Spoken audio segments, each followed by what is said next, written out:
Welcome to the Mike Peluso Outdoors, brought to you by urlradio.net. The more hits we play, the more hits we get. Bringing you a show here today. We're going to switch gears just a tiny little bit. We're obviously right dead in the middle of summer, I guess. Looking back at it when I was playing hockey and doing all my training to go back for training camps all the time, usually right around the 1st of September.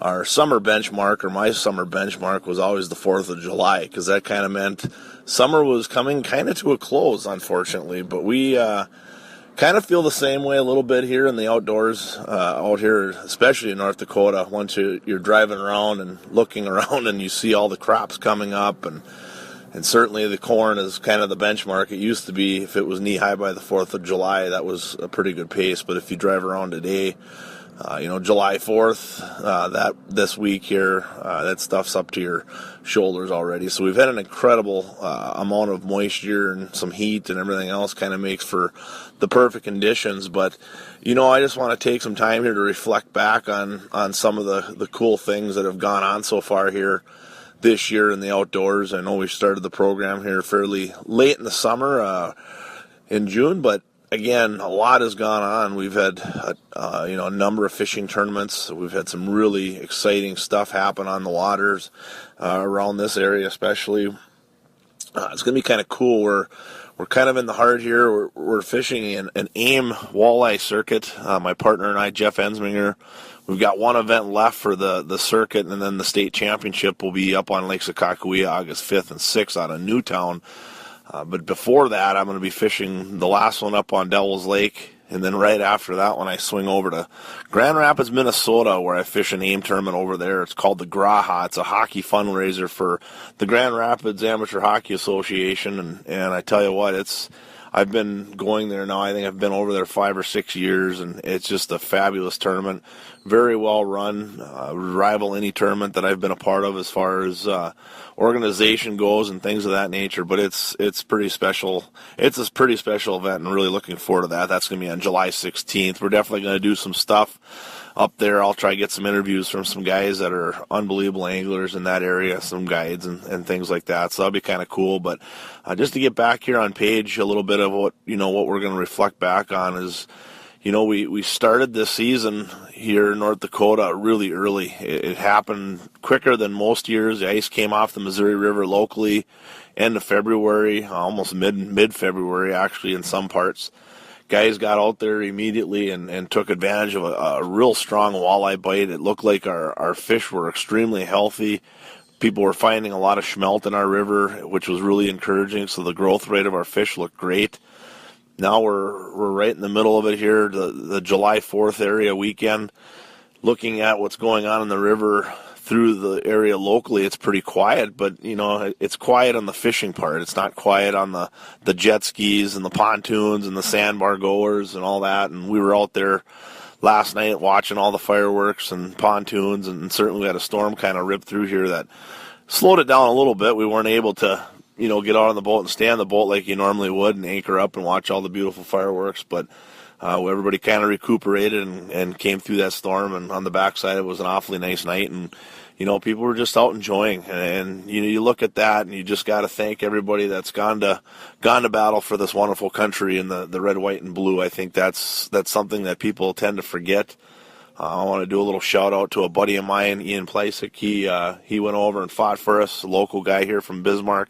Every time I'm around him and fishing tournaments against him, I can't help but marvel at what he had to endure and what he did just so we could enjoy what we get to enjoy, and that's the great outdoors and everything else that goes along with it. And again, my hat goes off to all you veterans out there that have taken that time to make sure that we're a free country and we're able to do what we like to do. And again, what better thing to do than to enjoy the great outdoors, anywhere in this country, whether it's, here locally on the Missouri River system, Lake Hawaii, Lake Sakakawea, Devil's Lake. That's just North Dakota. I mean, think of all the other states that have, wonderful resources and things that you get to enjoy. So again, my hat goes off to them. But to jump back again, I know I keep kind of getting off the page here because this is a little different show. We're not doing the normal show right now. We're just kind of reflecting back on everything, and we're talking a little bit about the Missouri River and how good it was early on, and right now the fishing is pretty quiet, and I know there's some concerns. Some guys are thinking that maybe the fish didn't do as well as they thought. Lake Oahe normally at this time of year is really strong. Fishing is phenomenal, and it really hasn't been. There's been a lot of small fish being caught.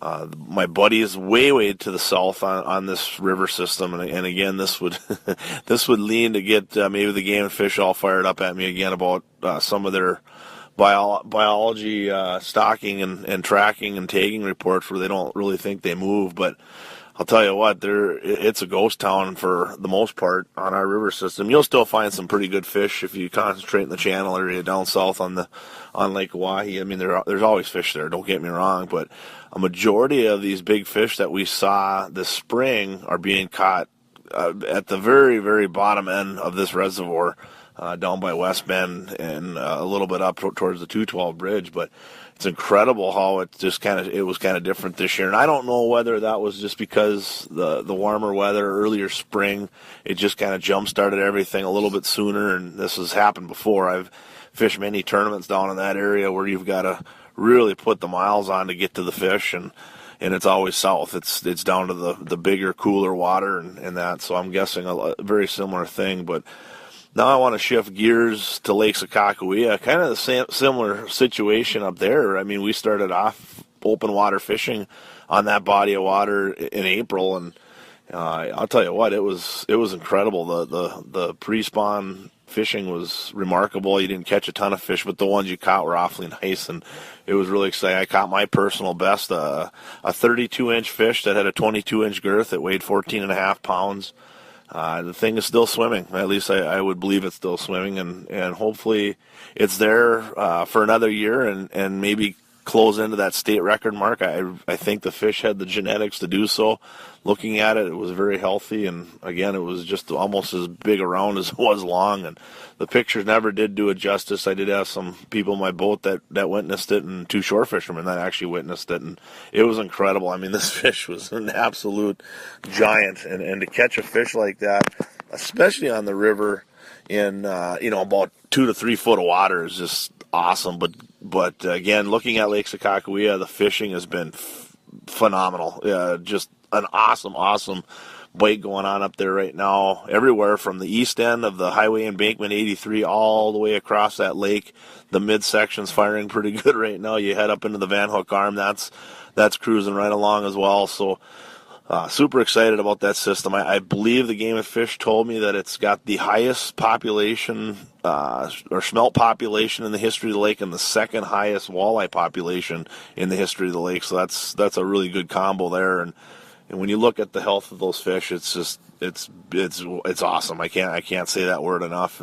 Every fish you catch, you swear you've got a northern hook, not a walleye, because of how hard they fight and how much energy they have. And I anticipate or expect that lake to continue to do this all the way through, and super exciting all the way up to ice up. And then I'm guessing once the hard water stuff rolls around, being that we didn't get a chance to really enjoy ice fishing last year, I think it's going to be a real big year. I think a lot of people are going to kind of jump back on it.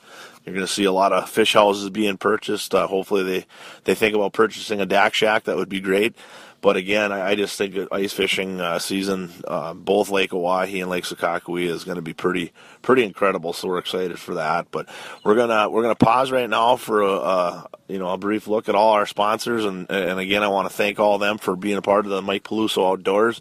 It's been a pretty good run. I know it's been short so far, but we're doing a great job and having fun with all our sponsors right now. And I can't thank them enough for being a part of this program. And if you are listening and you want to be a part of this program, there's a lot of different things that we can do to get you involved. So feel free to get a hold of me either on my Facebook page at Mike Peluso, or you can email me at mwalleye1343@aol.com. You can certainly get a hold of me there, or just contact the station at urlradio.net. You can find them on the web, and again, I can't stress enough how much I appreciate the sponsorship help on the show, and again, it's what makes it go, and we're super excited to see the growth of this. It's definitely gaining attention. I get a lot of messages if it's not posted online right away, and wondering where it's at, but we're working on that. It should be on fishingbuddy.com shortly after these programs. We'll kind of try and archive everything and get everything up on that site. That's a pretty popular site here in the upper Midwest and beyond. So again, we're going to pause for our sponsors, but we'll be back with a little more reflection on the Mike Peluso Outdoors. Whoa.